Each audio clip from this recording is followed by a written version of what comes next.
Praise the Lord. எல்லாரும் எப்படி இருக்கீங்க? நல்லா இருக்கீங்களா? எல்லாரும் நல்லா இருப்பீங்கன்னு சொல்லி ஆண்டவருக்குள்ள விசுவாசிக்கிறேன். இன்றைய காலை வேளையில் எல்லாருக்கும் என் அன்பின் வாழ்த்துக்கள். குறிப்பாக பிறந்த நாள், திருமண நாள் காணுகிற ஒவ்வொருவருக்கும் என் அன்பின் வாழ்த்துக்கள். இன்னைக்கு சிந்தித்து தியானிப்பதற்காக எடுத்துக்கொள்ளப்பட்ட வேத வார்த்தை, நீங்கள் விரும்பியது உடனே கிடைக்கும்.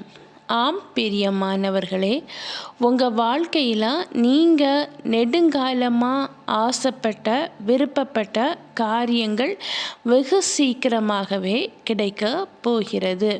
அது எந்த காரியமாக இருந்தாலும் இருக்கலாம். அதாவது தொழில் நிமித்தமாக உள்ள காரியமாக இருக்கலாம், இல்லைன்னா ஏதாவது ஒரு படிப்பு சம்மந்தப்பட்ட காரியமாக இருக்கலாம், இல்லைன்னா கடன் பிரச்சனைகள் தீரணும் அப்படின்னு சொல்லி ஒரு விருப்பமாக இருக்கலாம், திருமண காரியங்களாக இருக்கலாம். அப்படி ஏதாவது ஒரு காரியம், நீங்கள் விரும்பின காரியம் உடனே கிடைக்கும்.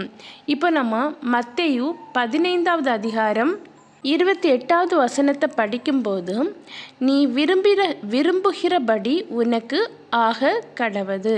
பாருங்க, நீ விரும்புகிறபடி உனக்கு ஆக கடவுது. நீங்கள் எதெல்லாம் விரும்பி நீங்கள் கேட்குறீங்களோ அதன்படி ஆக கடவுது.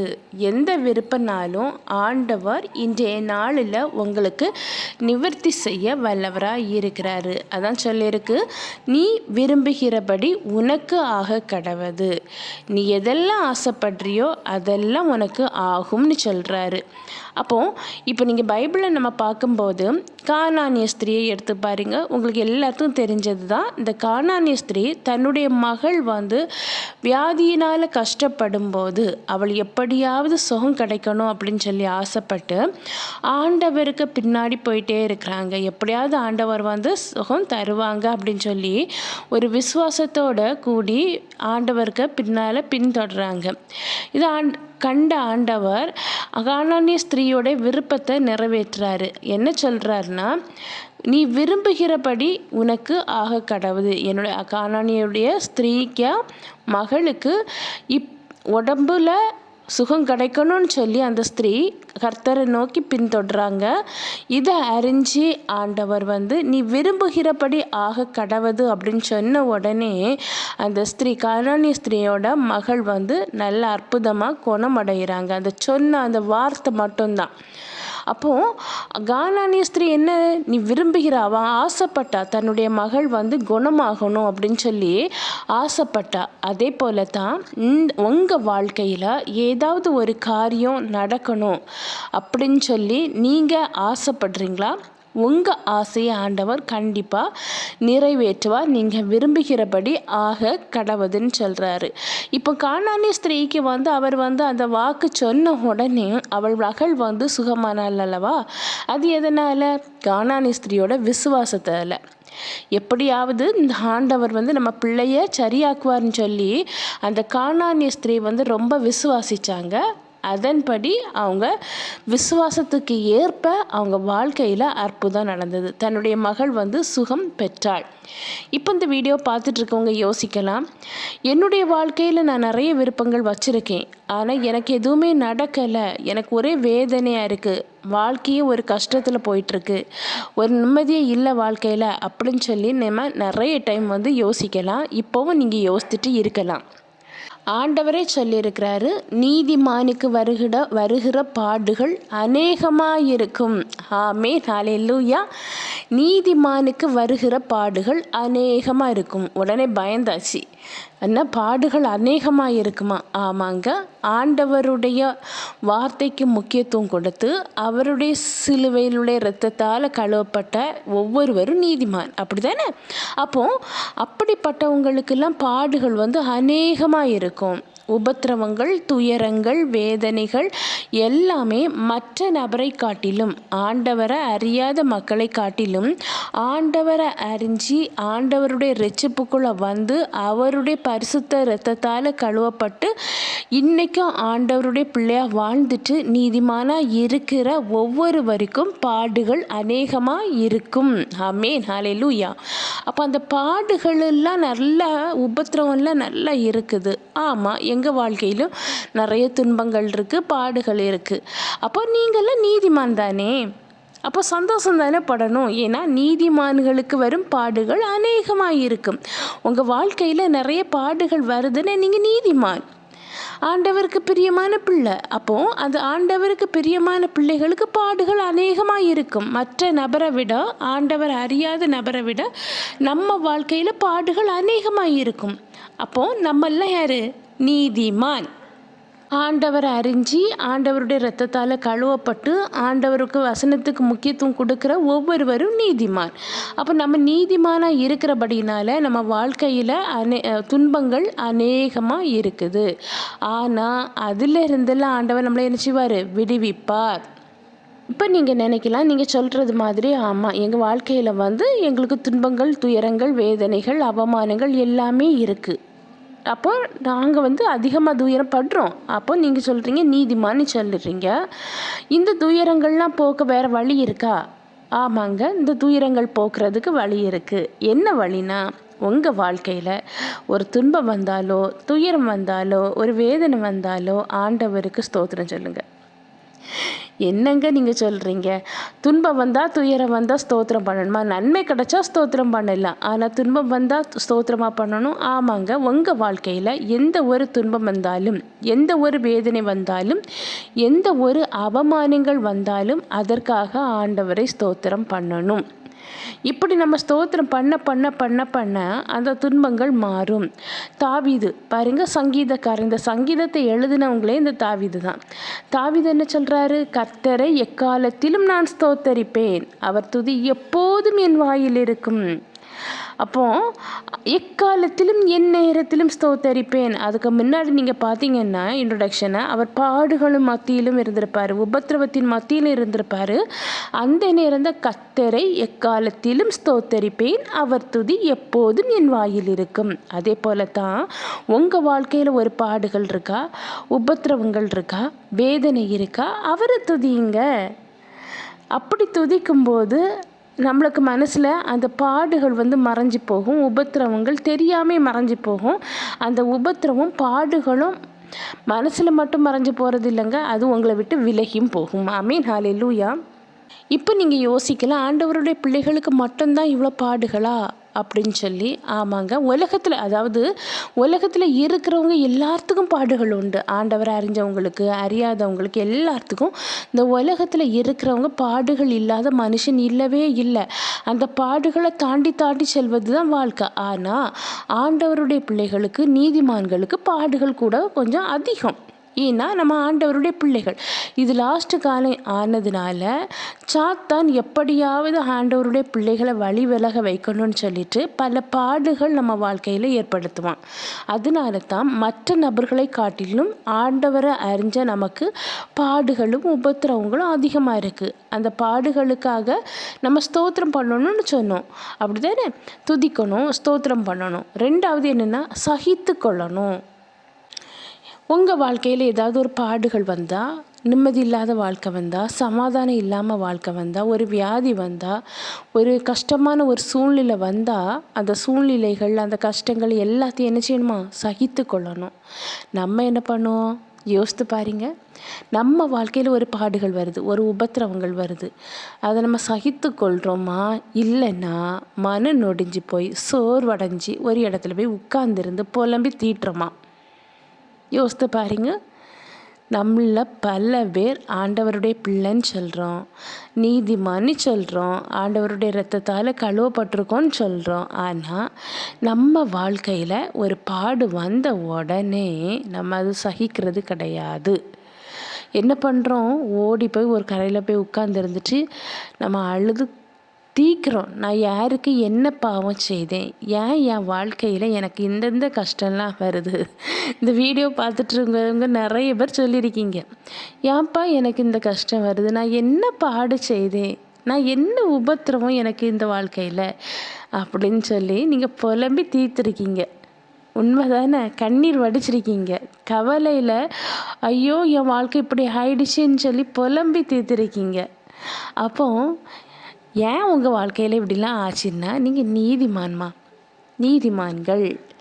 ஏன்னா ஆண்டவருடைய பிரியமான பிள்ளைகளுக்கு பாடுகள் உபத்திரவங்கள் எல்லாம் வரும். ஆனால் அதில் நீங்கள் மூழ்கி போயிட மாட்டீங்க. அந்த உபத்திரவத்தில் நீங்கள் மறைஞ்சு போயிட மாட்டீங்க. அந்த பாடுகளை கடந்து செல்ல ஆண்டவர் கிருபை செய்வார். இந்த பாடுகள்லாம் உங்கள் வாழ்க்கையில் நிரந்தரமே கிடையாது. அது உங்கள் வாழ்க்கையிலேருந்து விலகி போகும். அதெல்லாம் நீங்களாக்கி விடுவிப்பார் உங்களை. ஆண்டவருக்கு பிள்ளைங்களுக்கு ஒரு பாடு வருதுன்னா அந்த பாடுகள் கண்டிப்பாக உங்கள் வாழ்க்கையில் நிரந்தரமே இல்லை. அந்த பாடுகள்லேருந்து ஆண்டவர் உங்களை நீங்களாக்கி விடுவிப்பார், விடுதலை தருவார் அந்த பாடுகள்லேருந்து. இது எதுவுமே நிரந்தரம் இல்லை. இன்றைக்கி நீங்கள் புலம்பதை நிறுத்திடணும். என்ன சொல்கிறாரு? அந்த பாடுகளை சகித்து கொள்ளணும்னு சொல்கிறாரு. அந்த வேதனைகளை சகித்து கொள்ளணும்னு சொல்கிறாரு. இது நிரந்தரம் இல்லைன்னு சொல்கிறாரு. ஆண்டவருக்கு பிள்ளைங்க பாடுகளோடு இருக்கிறது பிடிக்காது. இப்போது யோபு யோசித்து பாருங்களா, ஆண்டவருக்கு பிரியமான பிள்ளை தான் அந்த யோபு. அந்த யோபு வாழ்க்கையில் பாருங்கள், எத்தனை பெரிய ஆசீர்வாதத்தோடு இருந்த யோபு ஆசீர்வாதம் அவ்வளோவுமே இழந்து நடு வீதியில் வந்த பிறகு வர ஏன் இசப்பா எனக்கு இவ்வளோ பாடு அப்படின்னு சொன்னாரா? இல்லை, கர்த்தர் தந்தார், கர்த்தர் எடுத்தார், கர்த்தருக்கு ஸ்தோத்திரம் சொன்னார். நீங்கள் என்ன சொல்கிறீங்க? எனக்கு ஏன்ப்பா இந்த பாடு, ஏன்ப்பா எனக்கு இந்த வேதனை, நான் யாருக்கு என்னப்பா பாவம் செய்தேன் சொல்லிருக்கீங்கல்ல. அப்போது நீங்கள் துதிச்சு பாருங்கள், ஸ்தோத்திரம் பண்ணி பாருங்கள், சகிச்சு கொள்ளுங்க. உங்கள் வாழ்க்கையில் நீங்கள் ஏதாவது ஒரு தவறு செய்யாமல் உங்களை தவறு செய்தவங்க நீ நல்லவன் இல்லை அப்படின்னு சொல்கிறாங்களா? அது நிமித்தமாக நீங்கள் கவலையோடு இருக்கீங்களா? இதுக்காக நன்றி சொல்லுங்கள், சகிச்சுட்டு போங்க. சோதனை சகிக்கிறவன் பாக்கியவான்னு சொல்லியிருக்கு. அப்போ உங்கள் வாழ்க்கையில் ஒரு சோதனை வருது, ஒரு வியாதி வருது, ஒரு கஷ்டம் வருது, ஒரு துன்பம் வருது, செய்யாத தப்புக்காக பல அவமானமான வார்த்தைகளை நீங்கள் கேட்க வேண்டிய சூழ்நிலை வருது. இதெல்லாம் சகிச்சு போங்க. ஏன்னா நம்மெல்லாம் பாக்கியவான். சோதனை சகிக்கிற மனிதன் பாக்கியவான். அப்போது ஆண்டவர் பார்வையில் நம்ம என்ன பண்ணிகிட்ருக்கோம்? பாக்கியவானாக இருந்துட்டு இருக்கிறோம். துன்பங்களை சுகிச்சிட்ருக்கோம், துன்பங்களை பொறுத்துட்டு இருக்கிறோம், வேதனையை நம்ம பொறுத்துட்டு இருக்கிறோம், ஆண்டவரை மட்டுமே நம்பி இருக்கோம். அப்படி தானே? துன்பம் வேதனை எல்லாமே வந்தாலும் நம்ம எல்லாத்தையும் சகிச்சுட்டு போகணும். அந்த துன்பங்களுக்காக நன்றி சொல்லணும், ஸ்தோத்திரம் சொல்லணும். அந்த துன்பமான வாழ்க்கையை சகிச்சுட்டு போகணும். கிறிஸ்தவ வாழ்க்கைங்கிறது ஈசான வாழ்க்கை இல்லைங்க. ஆண்டவரை அறிஞ்சிருக்கோம், ஆண்டவரை தெரிஞ்சிருக்கோம், ஆண்டவரை பற்றிய ஒவ்வொரு வார்த்தைகளையும் நம்ம கேட்டிருக்கோம். ஆனால் நம்ம வாழ்க்கையில் ஒரு துன்பம் வரும்போது அழுது புலம்பிகிட்ருக்குறோம், சாதாரண ஒரு மனுஷனை மாதிரி. இன்றைக்கி நீங்கள் முடிவு பண்ணுங்கள், ஏசப்பா என் துன்பங்களுக்காக நான் ஸ்தோத்திரம் ஏசப்பா, நான் அந்த துன்பங்களை சகிக்கிறேன் ஏசப்பா அப்படின்னு சொல்லி நம்ம அந்த துன்பங்களை சகிச்சுட்டு போகும்போது இந்த துன்பங்கள் நம்மளை விட்டு மாறி போகும். நிரந்தரம் கிடையாது. துன்பங்கள் எதுவுமே நிரந்தரம் கிடையாது. வாழ்க்கையில் மாற்றி மாற்றி வர்றது தான் வாழ்க்கை. துன்பம் பாதி இன்பம் பாதினே சொல்லலாம். இப்போது ஆண்டவரை எல்லாரும் சேர்ந்து சிலுவையில் அரைஞ்சாங்க இல்லை, அந்த துன்பத்தை சகிச்சார்ல ஆண்டவர். அப்படி சகிச்சதுனால தானே ஆண்டவர் 3ஆம் நாளில் உயிர்த்தெழ முடிஞ்சுது. இன்றைக்கி அவர் பரிசுத்த ஆவியானவராக அந்த உலகத்தில் வாழ்ந்துட்டு இருக்கிறாரு. அவரை சமாதான கர்த்தர்னு சொல்கிறோம், பரிசுத்த தேவன்னு சொல்கிறோம், பாவங்களை போக்கினவர்னு சொல்கிறோம். எதனால்? அவர் கல்வாரி சிலுவையை சுமந்ததுனால, நம்மளுக்காக அடிக்கப்பட்டதுனால, நொறுக்கப்பட்டதுனால, அந்த துன்பங்களை சகித்ததுனால. அவருக்கு இருக்கிற துன்பத்தை அவர் எவ்வளோ மாமிச ரீதியாக தானே அவர் வெளியே வந்தார், உலகத்துக்கு வந்தார். அப்போ அந்த மாமிச ரீதியாக வந்ததுனால அவருக்கு வலி வேதனை எல்லாமே இருக்கும். நம்மளுக்கு எப்படி வலிக்குதோ வேதனையில் நம்ம இருக்கிறோமோ அதே போல தான் அவருக்கு இருக்கும். ஏன்னா அவர் தெய்வந்தான், ஆனால் அவர் மாமிச ரீதியாக வெளிப்பட்டார் உலகத்துக்கு, நம்முடைய பாவங்களுக்காக சாவங்களுக்காக அடிக்கப்பட. அப்போ அந்த வலியெல்லாம் அவர் என்ன செய்துட்டாரு? சகிச்சுக்கிட்டாரு, பொறுத்துக்கிட்டாரு. இப்படி வச்சு கொண்டதுனால இன்னைக்கு அவர் பரிசுத்த ஆவியாக உலகத்தில் இருக்கிறாரு. நித்திய கடவுளாக இருக்கிறாரு. அழியாத தேவனாக இருக்கிறாரு. பாவத்தை போக்குகிற தேவனாக இருக்கிறாரு. அதனால அந்த துன்பங்களை எல்லாம் சகிச்சு கொள்ளணும். இப்போ நினைக்கலாம், நான் எத்தனையோ வருஷங்கள் நீங்கள் சொன்ன மாதிரி துன்பங்களையும் பாடுகளையும் சகிச்சுட்டு தான் இருக்கேன். ஆனால் எனக்கு இது நிரந்தரமா? எனக்கு இதுலேருந்து ஒரு விடிவு காலம் கிடைக்கவே கிடைக்காதா? எப்போவுமே நான் இப்படி தான் வாழணுமா? நான் ஆண்டவருடைய பிள்ளை தான், நீதிமான் தான், நான் ஆண்டவருடன் ரட்சிப்பு பெற்றிருக்கேன். ஆனால் என்னுடைய வாழ்க்கையில் துன்பம் தான் நிறைஞ்சிருக்கு. இது எப்போவுமே இருக்குமா அப்படின்னு சொல்லி அடுத்தது நீங்கள் யோசிக்கலாம். அதுக்கு என்ன சொல்கிறாருன்னா, துன்பங்கள் நிரந்தரமே இல்லை. உங்களுக்கு மூழ்க அடிக்கிறது மாதிரி துன்பம் வரும், மலை போல் துன்பம் வரும். இதில் அவ்வளோந்தான் மாட்டிக்கிட்டும், நம்ம இதுலேருந்து மீளவே முடியாது அப்படின்னு சொல்லி நீங்கள் யோசிப்பீங்க. பட் அந்த மலை போல் இருக்கிற துன்பத்தையும் ஆண்டவர் பனி போல் மாற செய்வார். நீங்கள் நினைக்கலாம், இந்த துன்பம் அவ்வளோந்தான், இதுலேருந்து மீளவே முடியாது, நம்ம வாழ்க்கை முடிஞ்சு போச்சு, இதுலேருந்து நம்மளுக்கு ஹெல்ப் பண்ண யாருமே இல்லை அப்படின்னு சொல்லி நீங்கள் நினச்சிட்டு இருக்கலாம். ஆனால் ஆண்டவர் உங்களை கைவிட மாட்டார். கண்டிப்பாக அது நிரந்தரம் இல்லாமல் ஆக்குவார். நிறைய பேர்த்துக்கு ஆண்டவருடைய பிள்ளைகளுக்கு சிலவங்களுக்கு வேலை இல்லாமல் இந்த வீடியோ நீங்கள் பார்த்துட்டு இருக்கலாம். எனக்கு ஒரு நல்ல வேலை வேணும் அப்படின்னு சொல்லி கண்டிப்பாக ஆண்டவர் உங்களுக்கு ஒரு நல்ல ஒரு வேலையை தருவார். கண்டிப்பாக தருவார். அது அவர் நியமித்த நேரத்தில் கண்டிப்பாக நடக்கும். இப்போ ஆண்டவர் உங்களுக்கு ஏன் இந்த பாடுகளையும் உபத்திரவங்களை அனுமதிச்சிருக்காருன்னு பார்த்தீங்கன்னா, அவர்கிட்ட நெருங்கி சேர. இப்போ நீங்கள் உங்களுக்கு கிடைக்கிற எல்லா விஷயங்களும், நீங்கள் யோசிக்கிற எல்லா விஷயங்களும், ஆசீர்வாதங்களும், நல்ல ஜாப்போ இல்லைன்னா உடம்பு ரீதியாக நல்ல ஒரு ஹெல்த்தான ஒரு உடம்பு இதோ தந்திருந்தாருன்னா, நீங்கள் இப்போ ப்ரேயர் பண்ணுறது மாதிரி ஆண்டவருக்கு நீங்கள் ப்ரேயர் பண்ணியிருப்பீங்களா? கண்டிப்பாக முடியாது. உலக பிரகாரமான ஆசீர்வாதங்களை நாடி நீங்கள் ஓடி போயிருப்பீங்க. அதனால சில பாடுகளை தந்து ஆண்டவர் அவருடைய பக்கத்தில் நெருங்கி வர ஆண்டவர் உங்கள் மீது விருப்பமாக இருக்கிறாரு. உங்களை பிடிச்சிருக்கு. அதனால தான் அந்த பாடுகளுக்காக ஸ்தோத்திரம் சொல்லி பாருங்கள், உபத்திரவங்களுக்காக ஸ்தோத்திரம் சொல்லி பாருங்க. ஏன்னா அவருக்கு தெரியும் நம்ம பிள்ளைக்கு என்ன வேலை கொடுக்கணும் அப்படின்னு சொல்லி அவருக்கு தெரியும். கண்டிப்பாக அவர் நியமித்த வேலையை உங்களுக்கு சீக்கிரமாகவே தருவார். அது போலவே சிலவங்க என்னென்னா, பாடுகள், நிந்தனைகள், அவமானங்கள்லாம் வந்த உடனே ராத்திரி வேளையில் தனிமையாக இருந்து அழுவாங்க. அது யாருக்குமே தெரியாது. வீட்டில் இருக்கிறவங்களுக்கோ மாமிச ரீதியாக உள்ள ஒவ்வொரு மனிதனுக்கும் தெரியாது. நீங்கள் நினைக்கல யாருக்குமே தெரியலை நம்ம அழுதது அப்படின்னு சொல்லி. ஆனால் ஆண்டவர் அந்த அழுகையை பார்த்துட்டு இருந்துருக்கிறாரு. உங்கள் கண்ணிலேருந்து அடிக்கிற ஒவ்வொரு சொட்டு கண்ணீரையும் அவர் கண்டிருக்கிறாரு. கண்டிப்பாக உங்களை காயப்படுத்தின அந்த உறவுகள்கிட்ட உங்கள் தலைநிமிரப்படி பண்ணப்படி அவர் உங்கள் வாழ்க்கையை மாற்றி காட்டுவார். மாற்றி காட்ட அவரால் முடியும். ஏன்னா அவர் வல்லமை உள்ள தேவன்.